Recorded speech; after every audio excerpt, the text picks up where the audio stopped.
Hello, welcome back to Sam Reviews Again. Finally, back. I took a very long break. The last video I think was ranking the MCU when in-game came out, so that was ages ago. It's now January 2nd in New Zealand. Anyway, well, it's time for the annual top 10 movies of the year, and 2019 ended 2 days ago. I'm a little behind, but I just hadn't had time to make this video. So now I have, and these are my top 10 movies of 2019, starting off with my honorable mentions. So I have 6 honorable mentions. My first honorable mention is The Irishman, directed by Martin Scorsese. So this movie, which I didn't really know anything about really, and I kind of knew that, oh, this is the new Martin Scorsese movie with, all the good gangster actors in it, and I'm like, okay, cool. And then it was like a Netflix movie, and I'm like, oh, it's a Netflix movie, I probably won't watch it because I'm not really into Netflix movies, but then I did watch it, and it was actually really good. Not like amazing, like most level people say, but it was still a really good movie. I mean, it probably was for other people, but not to me. My second honorable mention is Marriage Story, also another Netflix film, which I also watched after The Irishman. I was like, oh, maybe I should try Netflix filled out because they hadn't really had much like this, and I didn't watch many and stuff. But Marriage Story is actually a really good movie, and it has some of the best performances of the year, and it's a pretty simple story, but it's also a really good story. So my next honorable mention is Once Upon a Time in Hollywood, directed by Quentin Tarantino, and I really wanted to watch this movie for a long time. I didn't get to watch it until like the end of this last year, and it was a really good movie. And in my opinion, Brad Pitt steals the show. It's like the best character, and it's just a fun ride. The next honorable mention is Chapter 2. It was a really good movie, not as good as the first 2017 movie, but it was still a very decent adaptation of the book, and it concluded the story in a way which was satisfying.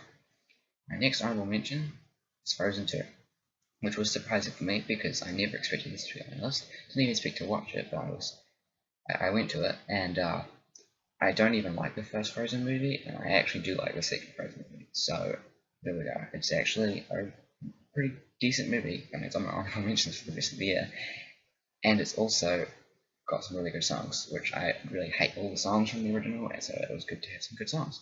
And my last honorable mention is John Wick Chapter 3 Parabellum, which is my favorite John Wick movie. I think it's really cool. All the action is amazing. The story is also really good as well, and yeah. So, moving on to number 10, which is Spider-Man Far From Home. So this is the second Spider-Man movie in the MCU, and it was very good. I loved the characters, which were all, characters from the MCU, except for Mysterio, who was a new character, and I really liked him.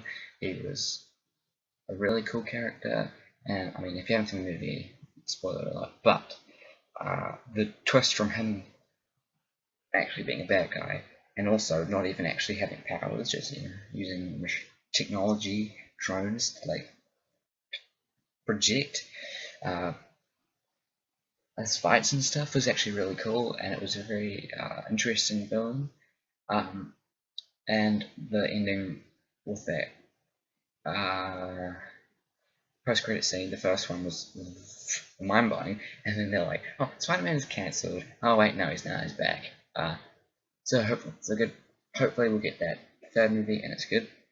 But for this movie, I really liked it. It's my only 4.5-star movie on this list, like from 10 to 1. All the others are 5-star movies in my opinion. And Tom Holland is really good as Spider-Man.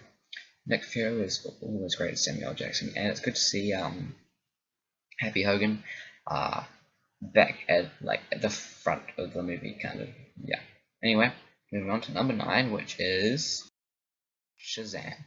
So Shazam is the most recent movie in the DCEU, because DCU doesn't count Joker because Joker's just part of the DC worlds or something like that. Stupid, but anyway, Shazam was really good. It's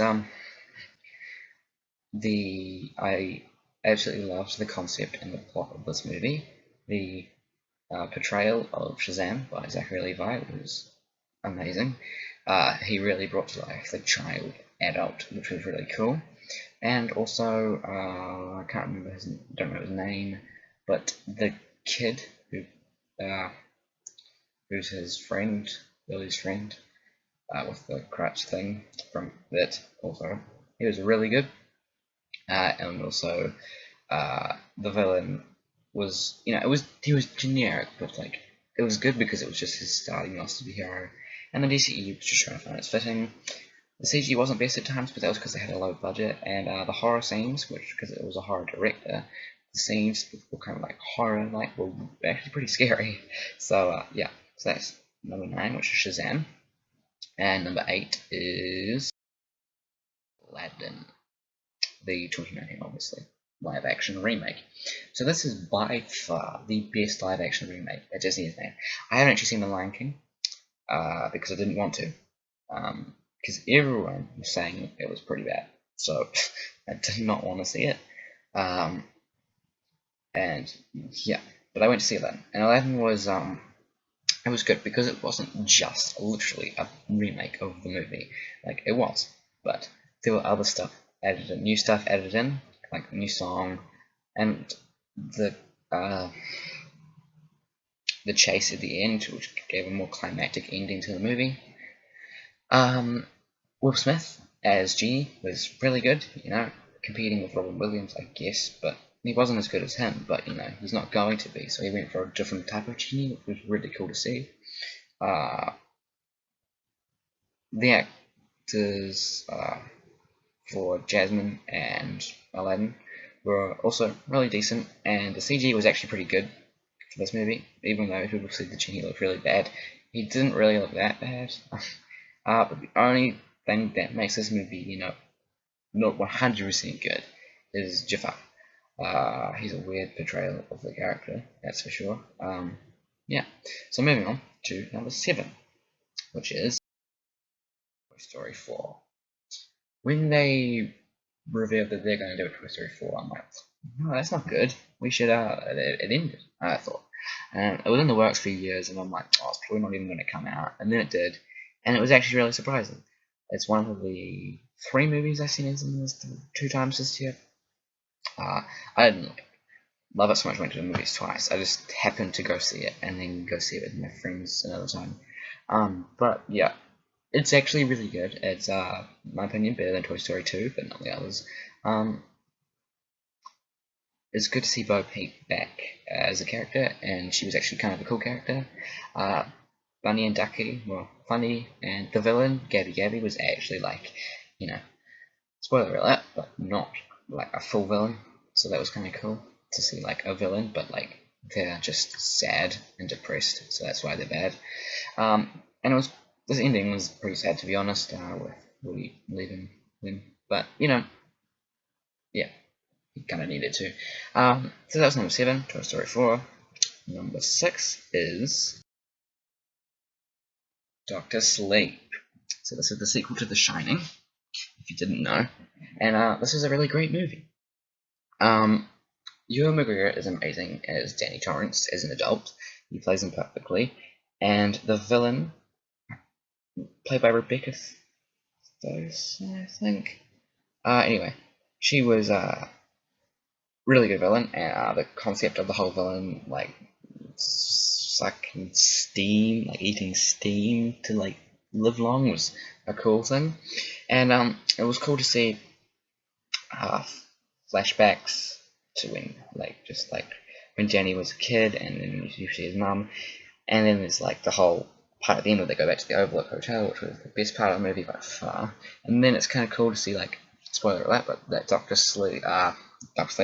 Danny goes back to the Overlook, and it's like a loop. He can't escape the Overlook, so he gets killed there. But it was not bad. Like, it felt like it had to be that. And yeah, it was just a really good movie. And yeah, number 5 is Rocketman. So pretty much everyone had seen Bohemian Rhapsody, and they're like, oh, Rocketman, they're just copying Bohemian Rhapsody. But they didn't. Not at all. Rocketman is a musical slash biography picture, whereas Bohemian Rhapsody was just a biography picture with the person's songs in it. This has full-fledged like dancing acts and like it's not like singing when they're just performing. They're singing as the plot goes on. So it's a musical. And I absolutely love this movie. I didn't even know really Elton John before I went to this movie. I only knew Rocket Man and I'm Still Standing. Those are the only songs I knew. And yeah, Taron Egerton really plays the part of Elton John really well. He has a really good voice, singing all the songs because he sang them himself, which was different to Bohemian Rhapsody, which wasn't actually that guy. But yeah, this movie was really good. The plot was amazing. The songs were really good. The acting was really good, and yeah, it was just a really good surprise of the movie. Okay, so coming in at number 4 is Jojo Rabbit. So Jojo Rabbit was a movie I literally saw on the last day of the year. I was so like, it was the last screening in New Zealand, and I was so behind. I really wanted to watch the movie for a long time, and then I just didn't get a chance, and then I finally saw it, and it was so good. Taika Waititi yet again creates an amazing movie. Roman Griffin Davis as Jojo is really, really good for a kid. Like, he is going to be a really good actor. The plot is, it's pretty good. It's a sad movie, and it's a funny movie, and it's actually just mind-blowing. Taika Waititi as Hitler was, very funny. And there was just the Nazis are portrayed as like stupid, and that was kind of funny. And also this, yeah. So this movie was just really good, and yeah, there's not much else to say except really good, and you should go watch it if you haven't. Okay, number 3 is Avengers Endgame. So, this is the Avengers Endgame. This is the big movie for the MCU, and I was really hyped for this movie, and it paid off. Of course, that's number 3 on my list, but it was just like a really good movie. I liked it how at the end of Infinity War they killed off half of the people, so you got to focus on these people more, and they were like the older people who have been in the series for a long time, most of them anyway, and it was cool to see all the character decisions they made, and yeah, I absolutely loved the plot. The acting was really good in this movie. The final battle was epic, and spoiler alert, if you haven't seen this Endgame, what are you doing in your life? But the time travel stuff was really cool. I heard about it and I'm like, no, but it was actually really cool. So anyway, that was Avengers Endgame at number 3. Number 2 is So, I was one of the only people, well, not only people, but a few people who actually believed in DC still. Before like Aquaman came out, I still believed in DC. And then Joker came out, and people were like, you can't do a Joker origin story, and I'm like, yes, they can, and they can. They did it really well. Joaquin Phoenix is absolutely mind-blowing as Joker. If he doesn't get the best actor award, then there's something wrong with the system, which there is, but but yeah, he is really good. This movie is a lot different to what I thought it was going to be going in.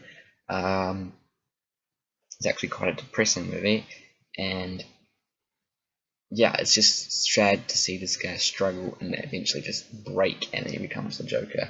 I mean, you obviously know that, but yeah, it's a really good movie though. The acting is amazing. You don't really see many other characters except for Joaquin, really. I mean, there's his girlfriend, which and then there's the TV host dude.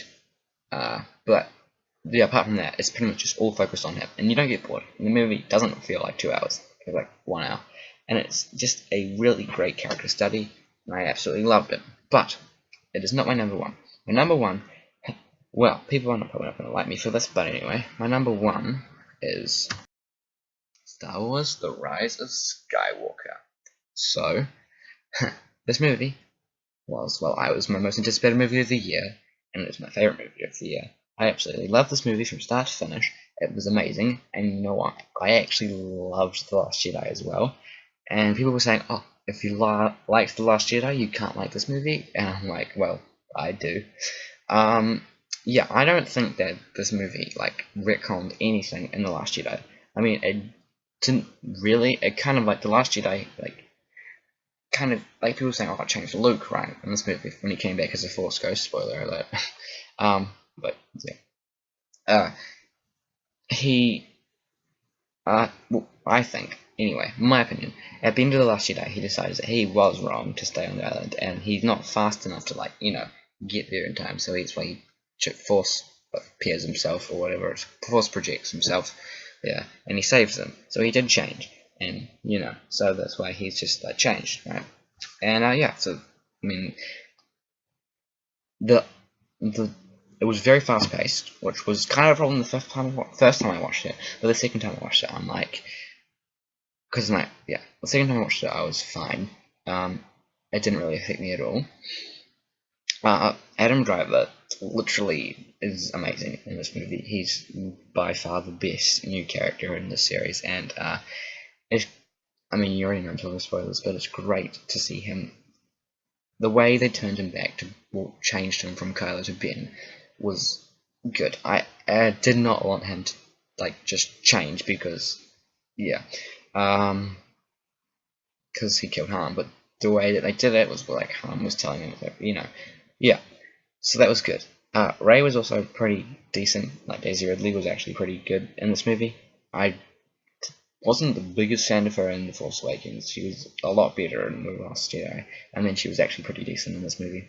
This movie tricks you a couple of times, and it's actually worked. But yeah, I love this movie so much. It's got some of the best action and Star Wars ever, and I don't care if you hate me for liking this movie, because I do. Anyway, that is my top 10 movies of the year for 2019. Please like, comment, and subscribe. Only if you want to. And yeah, I have a few videos planned for the next couple of days, and yeah, I'll see you next time. Bye.